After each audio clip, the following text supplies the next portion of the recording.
thank you for asking me to talk. It's a great pleasure always to come and talk about our projects. This was a particularly interesting one, and I think the team generally did a great job, but we couldn't have done it on our own. There was a great involvement from the client, the design team, and everyone else, as there is in every project. So the building element of the works were a £2.4 million contract. We were on site 47 weeks. One of the sort of slightly special things about this project, which, although we've got quite good experience of working in historic buildings, is that actually the whole site, or pretty much all of the site, is a scheduled ancient monument. And within that, there are Grade 2 listed landmarks. Now, one of the things that focuses the mind about that when you're thinking of taking this project on is that it's actually a criminal liability if you damage a scheduled ancient monument rather than just a civil one if you damage a listed building. So it does rather focus the mind. The other big problem, which is really what we come to in the rest of the presentation, was the yard needed to stay in use throughout, and we'll see that as we go through. There are tenants there and multiple public footpaths. Bit of history about the yard, because it is a pretty fascinating place. So the floating harbour, for those of you that know it in Bristol, was created in 1809, and the yard itself, right from the outset, was a traditional home for boat building and marine crafts and other things such as that. In the 1830s, that very famous Bristolian, Isambard Kingdom Brunel, developed a system of sluices and dredging because the harbour did suffer badly from a build-up of silt and sand brought down the tidal Avon River, and it was basically causing such a problem that it was limiting the usage of the yard. In the 1880s, some new sluices were installed, and indeed these are still in existence today. And the way it basically works is it's not very high tech. They let water out of the harbour very fast at certain times of the day when it's low water, and they hope that drags enough of the silt and sand to the sluices. And then any boats and things they have, they used to just reverse them. Any boats with silt in, they used to reverse them very hard against the sluice building and hope that enough would fall out.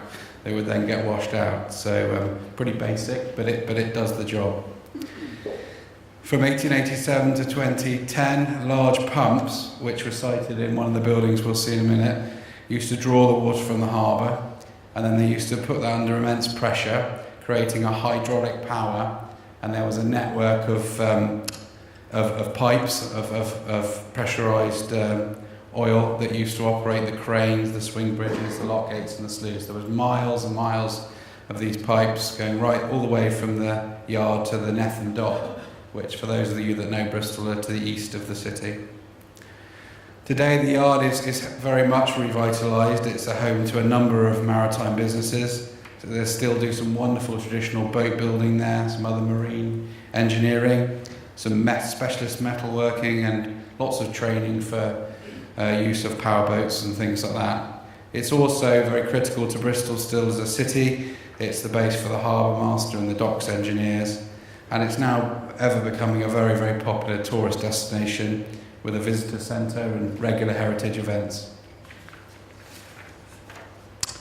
So as I said, the key challenges for us on this project were the number of tenant businesses on site that we were going to remain working throughout the project, the number of public footpaths that are in constant use, the harbour master's team and their main sluice gates that still to this day protect Bristol from flooding, and obviously keep the harbour with some water in it, because it would be a bit embarrassing if all the boats were suddenly sitting on the mud.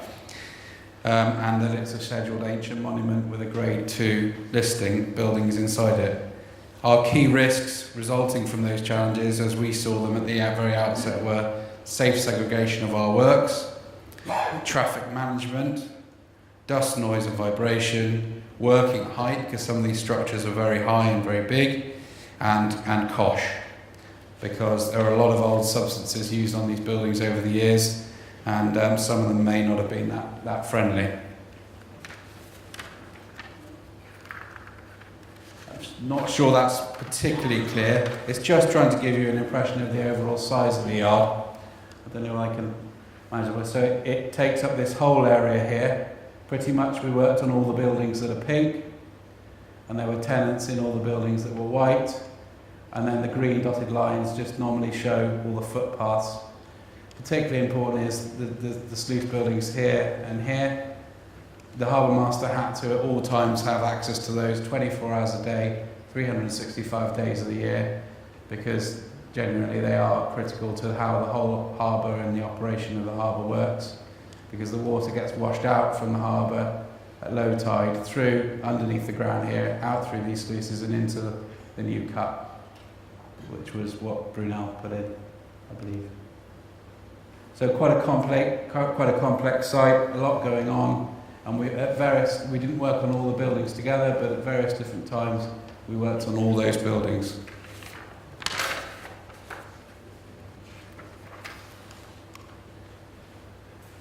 We tried to, when we were planning the job and indeed tendering it, we tried to come up with some key initiatives of how we'd manage those risks.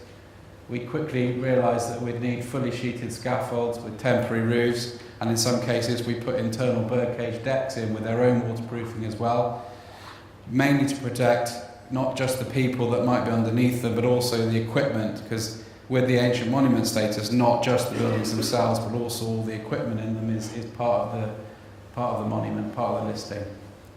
We recognised that movement of vehicles on site was already a major problem before we even arrived, so we decided that we'd keep all of our vehicles outside the site in a waiting bay until we were physically there and ready to receive them, to make sure that they didn't add to the problems on the site.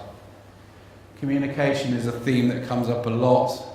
We realised that we needed to be able to talk both with the client who was resident on site, but also the harbour master because of their team and safety critical things, and our gate man and our site manager. So we had a system of four-way radio, so all of those people could get hold of each other instantly at any time. We did an awful lot of surveying and sampling prior to the works to try and make sure we weren't exposing any of the workforce to problems and issues. Obviously, the obvious ones include the refurbishment, demolition, asbestos surveying, but we did an awful lot of sampling. I think we did well in excess of 1,000 paint samples from all different parts of the job to run full chemical analyses on them to check that we didn't have lead or any other noxious substances within those.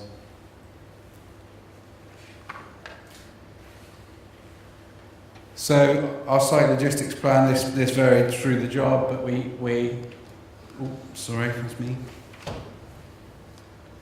We had a sort of some bit of a compound here, and we actually created a visitor centre over here as well, because it was really important that the yard wanted the members of the public to understand what was going on. And interestingly, because a lot of the work was on the roofs, we actually created an 8 to 10 metre high viewing platform for visitors there with a staircase up to it, so they could actually look out over the roofs at almost roof level. And we had another compound here, and obviously gate staff and things here. So, and then we even detailed how we were going to bring vehicles into what phases of the project.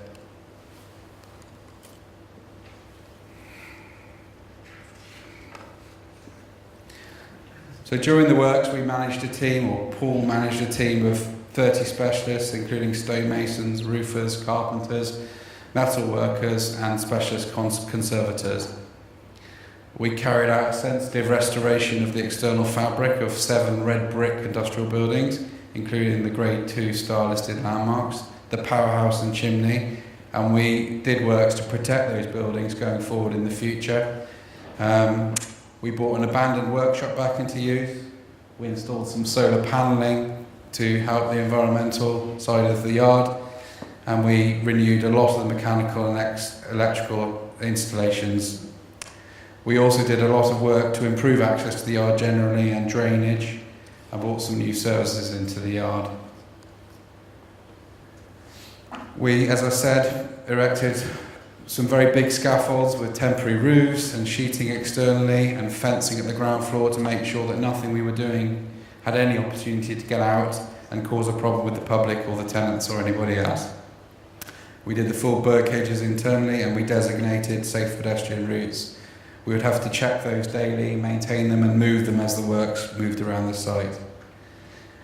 To come back to the coordination and communication again. We had a schedule of weekly meetings with all the key stakeholders, so representatives of the tenants and the harbour master, to discuss what was coming up in the next week, what that meant, if there were any particularly big deliveries, and any changes that were coming up. We've just got some photos now of the sort of thing we did. So that chimney there has got the scaffold going up on it. That was about 30 metres, I think, to its top. Quite a challenge to build that in a working yard. And the other thing you can see here, this big tank here was how they pressurised the hydraulic oil. So that would fill with water. It would be up here, it would fill with water, and then the sheer weight of it would push down this frame, and it would put the pressure into the hydraulic pipes to operate all the lock gates I was telling you about earlier. Just another view of the chimney completed scaffold, and then you can see the kind of size and nature of the scaffolds we were putting up for the temporary roofs and the sheeting all around, and we were doing all that right next to a working slip. We actually still pull boats up and down the slip yard here, up and down the slipway to work on them, repair them, and so on. One of the other things we did, because access was difficult and we were thinking about rescue plans and things, we actually, although we did have secondary routes via ladders for each building and each scaffold, we had a minimum of one staircase to help us with the manual handling issues, the rescue issues and all those things, and I think that helped considerably actually with the works as they progressed. There's just a view from inside under one of the big temporary roofs. That was the biggest temporary roof. You can see here we've removed all of the glazing here, and we're refurbishing and correcting all the glazing bars, and then redoing all the lead work at the same time as redoing all the roofs. And just in here you can make out the deck, because this was over the main workshop where they had all the original presses and tooling and machinery. And this is absolutely critical to them still to this day, because so much of the equipment they've got there at the yard was made on site. It's not standardised. You can't buy it anywhere else. If they break a spanner, normally they have to make another spanner, because there isn't anyone that makes a spanner that's exactly the right size and shape for what they've got. So that was why we had to have the deck in here, because they continued using that workshop beneath throughout all of this work.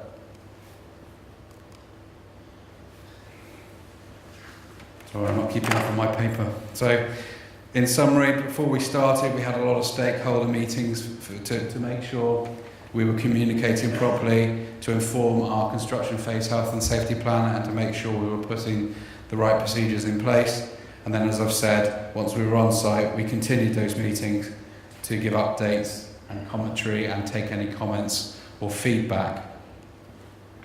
Community engagement was incredibly important to the yard and to ourselves. So we've talked about the visitor centre already. We did numerous hard hat tours. In fact, we worked closely with Building Safety Group on that to come up with the right sort of risk assessments and method statements jointly written with the yard, so we could actually allow people. And this wasn't just a sort of a very sort of, oh, stand in the building, look at it, isn't that great? These people were actually going up onto our scaffolds, outside working hours, obviously fully escorted, and coming down and be able to walk through things. So it was quite a process, but it was something that was really important to our client. So working with BSG and the client, we put those sorts of procedures into place. We took part in a lot of the local events, including the Bristol Open Doors Day and the Docks Heritage Weekend. In total, during the work, because the yard kept these figures, 2,204 adults and 223 children were able to access our site during these works, which I think you'll agree is quite a large number.